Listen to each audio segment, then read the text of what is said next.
You've been hiding. The funny interaction between Djokovic and Alcaraz at Indian Wells. Djokovic and Alcaraz share a friendly moment hours before their debut at Indian Wells. A few hours before their first match at Indian Wells, Novak Djokovic and Carlos Alcaraz ran into each other in the tournament hallways. The scene, captured in a brief interaction, begins with a comment from the Serbian about his Spanish rival's new hairstyle. But Alcaraz's reply is quick to follow: "It's a refreshing haircut. You've been hiding." But the Spaniard doesn't stop there. When he spots the Serbian number one, he laughs and says, "You've been hiding. You've been hiding. Is everything okay?" An interaction that comes just a few weeks after their final at the Australian Open. Tough debuts at Indian Wells. For his entry into the Californian tournament, Carlos Alcaraz will have to defeat the Bulgarian Grigor Dimitrov. Meanwhile, Novak Djokovic will face the Polish player Kamil Mierzyk, a less high-profile opponent but always unpredictable in the early rounds. Juan Carlos Ferrero, on Alcaraz's parties. Carlos Alcaraz and Juan Carlos Ferrero went their separate ways a few months ago. Nevertheless, this professional split after 7 years working together is still being talked about, and the former coach of the Mercian tennis player has spoken about it, as well as about those occasions when they did not agree, on El Cafelito with Josep Pedrerol. When Alcaraz's documentary, A Mi Manera, My Way, came out, the world number one was heavily criticized for his holidays and nights out partying in Ibiza.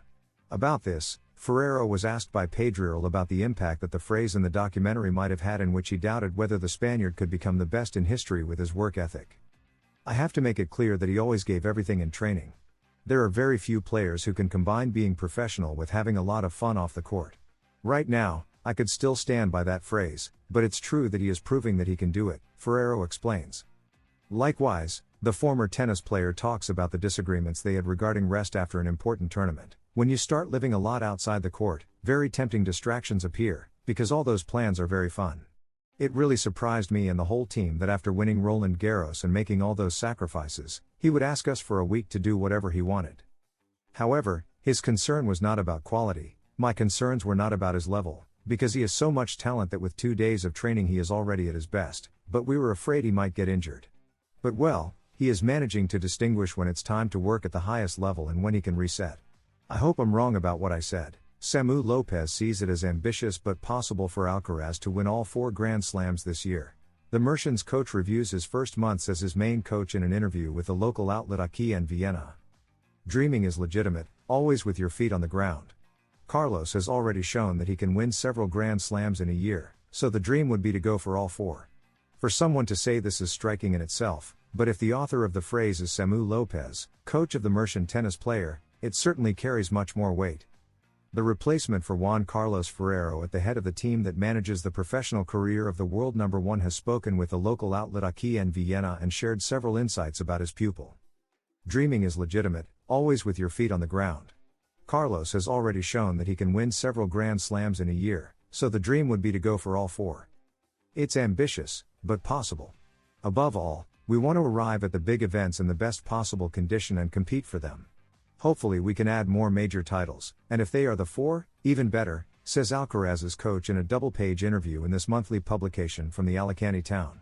"The challenge is enormous, because only one man has achieved it in the Open era and he does not belong to the Big 3. We are talking about the Australian Rod Laver, who completed the Grand Slam in 1969, a year after the start of the professional circuit. Laver had already done it in 1962, following in the footsteps of the American Don Budge, who was the first to achieve it in 1938, just before the outbreak of the Second World War. Among the women, an American was also the first to achieve it, Maureen Connolly in 1953, and an Australian was the first to repeat the feat, Margaret Court in 1970. Later came Steffi Graf with her Golden Slam in 1988, because to her 4 victories in Melbourne, Paris, London and New York she added Olympic gold in Seoul. Samu Lopez also analyzes his first weeks with the Australian Open champion. They have been marked by Carlos's total commitment to the preseason. He has shown great attention, intensity in training and a very open attitude to listening and letting himself be helped. That shows his growth and maturity. I had already been working last year with Juan Carlos Ferrero and I had known Carlos since he arrived at the academy, so the adaptation has been natural. The start has been very positive and, moreover, the results have followed, which always makes the work easier," he explains. According to Samu Lopez, he did not hesitate when it came to taking on the challenge. Coaching a number one who is shaping the history of tennis is something that may only happen once in a lifetime. I had no doubts, I feel prepared and I know the player well. I know what he needs to keep progressing and that's what pushed me to accept. He also seems to have a very clear idea of where his pupil can still improve. He must continue identifying his playing patterns and, from there, develop variations.